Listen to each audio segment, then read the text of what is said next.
Police प्रशिक्षण महाविद्यालय केउठारे अवस्थित? उत्तरटी हेब अनुगुल। ओडिशा रे केतोटी स्वतंत्र नियुक्ति केंद्र अछि?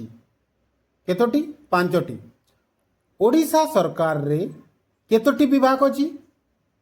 टोटाल आमर 35टी विभाग अछि।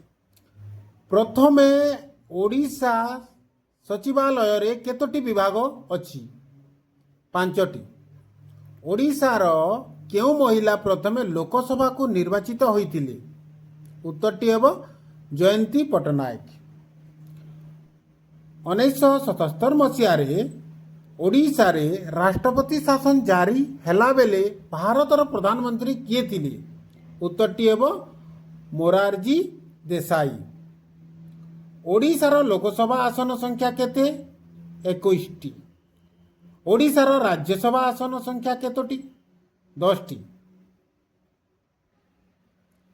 ओडिशार केतोटी लोकसभा आसन तफसिलभुक्त जातिंक पाई संरक्षित? 3टी। ओडिशार केतोटी लोकसभा आसन तफसिलभुक्त उपजातिंक पाई संरक्षित? 5टी।